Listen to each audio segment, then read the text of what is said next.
less than 2 hours after collecting it, I was looking at another Grand Seiko.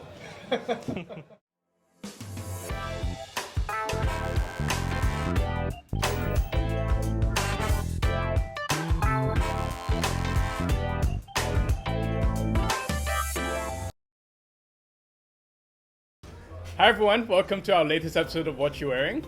This is actually our first live recording at our THC Grand Seiko dinner. And today we're very lucky to have two of the most experienced and knowledgeable Grand Seiko collectors in Hong Kong, Samuel and Jackie. Welcome. Thank you. Thank you for having us. No, thank you for joining us. First question for you guys, what does Grand Seiko mean to you and what actually drew you to the brand in the first place? I've been a watch collector for, I would say, over 25 years now. I chanced upon the Grand Seiko brand, whilst researching, for a particular Swiss watch.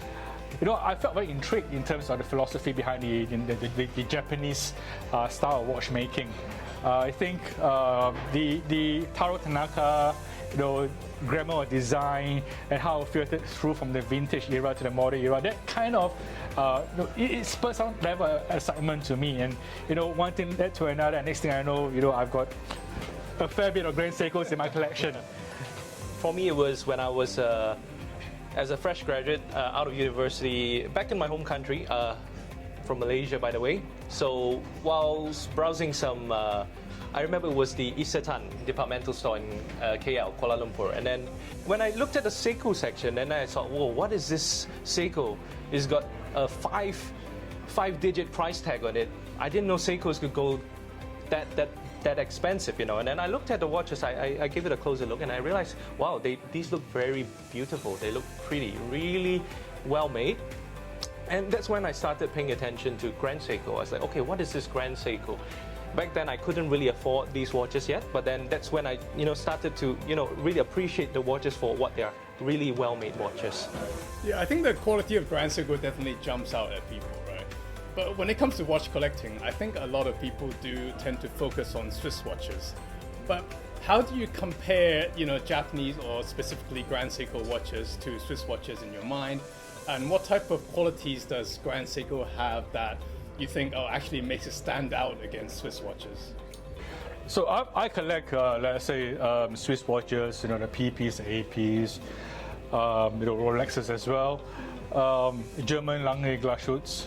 So I've got a couple of those in my collection. But I think when it comes to Japanese watches, and in particular Grand Seiko, the quality that you get for the price that you're paying, I think it's a lot higher, in proportion to what the Swiss and what the Germans are offering. I think that, it's about the value proposition that they give, right? The more joy, for less money, in that sense. Back in the day, in the 60s and 70s, they were achieving rates of accuracy far, far higher than what the Swiss, were able to get. Yeah, I think to me, the thing that makes Grand Seikos stand out is firstly, is the styling. I think the type of design you see in Grand Seiko watches, you really don't see in any type of Swiss brands. And secondly, I feel like the finishing is a bit different as well, for the type of, for some of the ones that has an exhibition case back. You can see that the way that they apply the stripes are a bit different. The sheen that, of the movement is a bit different from Swiss movements as well. There's just something that, you can't really put to words, but when you see it, you just kind of know it. Looking on this table, right, across all of these references, we see vintage Grand Seiko watches, and we see some modern Grand Seiko watches. Do you guys have a favorite in terms of, which camp you sit on, or is there like a favorite, period of Grand Seiko watches that you really like? If you talk about the modern side, I really applaud Grand Seiko for having the courage to experiment, and then instead of just steel or precious metal, they went on with materials like titanium and ceramic. This is the SBGC 219. This is one of my sportiest Grand Seikos in my collection. This is not a watch that everyone likes. Most people consider it too thick or too big. So I really applaud Grand Seiko for coming up with such a bold design. And the pushers, these were inspired by the stopwatch from the vintage period. I think the stopwatches used at the time of the Olympics.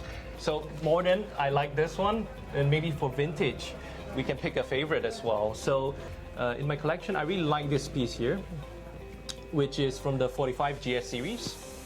So this is a manual wind high beat movement. This was from the late 60s to early 70s.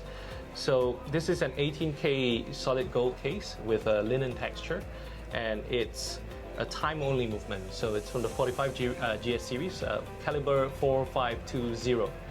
I think, yeah, this would be my favorite. Do I have a favorite?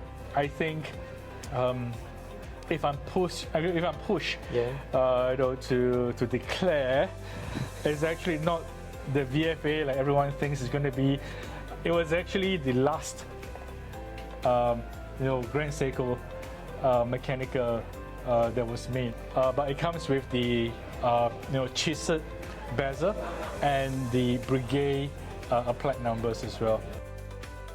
If we take a bit of a forward-looking view, then what do you want to see Grand Seiko do next? Or if they are asking you guys to design a watch for the brand, what would you actually do?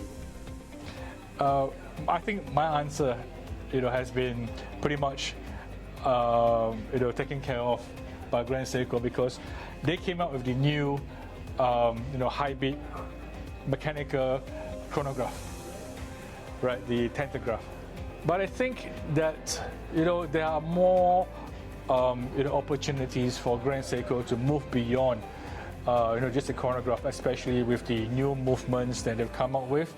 The 9S85 caliber, the high beat caliber with 80-hour power reserve, which is actually based on a very esoteric, I would say, movement, which is the Roban escapement, which many brands like Swiss houses have tried to emulate many years ago. And Grand Seiko, I would say, has been the only one that has had success in commercializing it, right? That itself will probably afford Grand Seiko other kind of modules on top of the chronograph, like GMT, as well. I would like to see, a VFA version, of the 9S, A5. Again, as well, with the new spring drive they came out with, the 9RA2 and 9RA5, whole plethora of options, right? Where they put in modules into, making a new chronograph, GMTs. You'll find that in the next couple of years, I'm sure there'll be a whole variety that you can pick from both the modern as well as the previous generation of movements.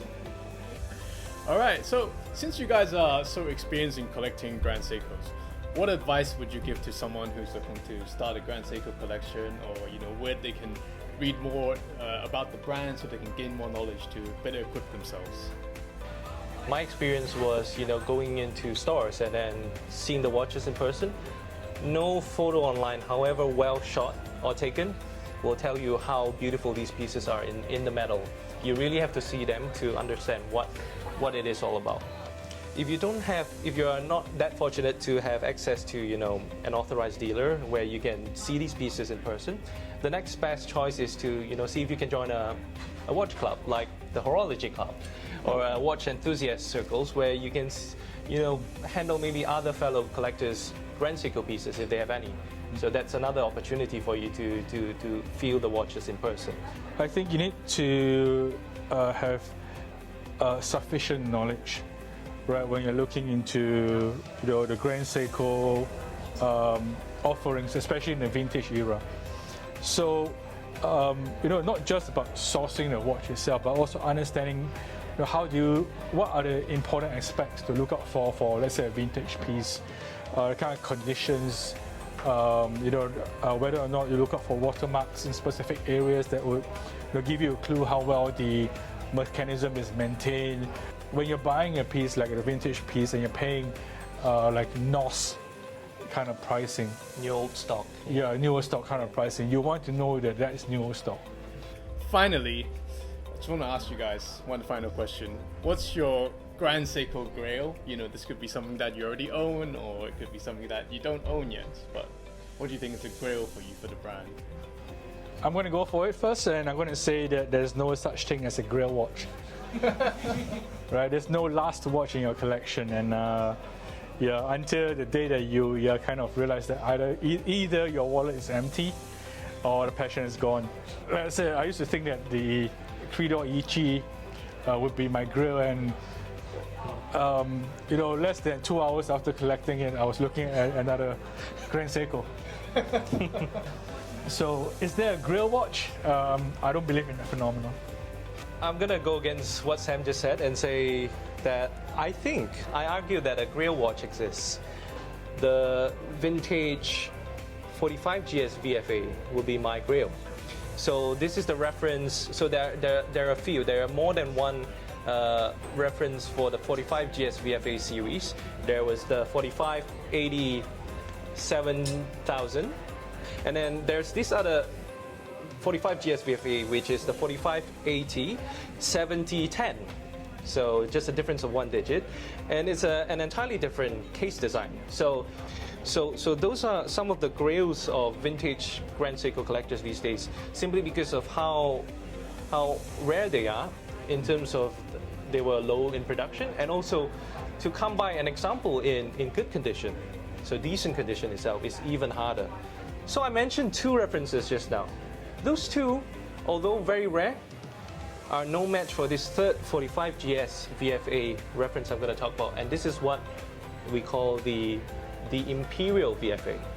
So this was basically the 4580-710, which I mentioned just now, but with a different dial.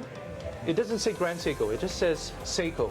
It says Seiko at the 6 o'clock position, so it's very humble, whereas at 12 o'clock it's replaced with this 16-petal sort of emblem that is the chrysanthemum, right? Yes. That is the symbol of it's the royal symbol, basically, the emperor. So it was said that Emperor Hirohito back then, when he started going out on trips outside Japan to Europe, different European countries, gave those Imperial VFA watches out as gifts to these important people that he met on his trips. And it's just really cool to think about, you know, how important it was and how proud Japan was to give out these watches as gifts. And up to date, I think even the fingers on one hand, you can count the number of examples that have been discovered of this Imperial VFA. So it's that rare. And with this background of the story, I think it's just really fascinating. Maybe someday I will find the Grail. Well, I sincerely hope you can achieve your Grail. Well, thank you both very much for joining us and sharing your experience today. Thank you, and big round of applause for Jacky and Sam.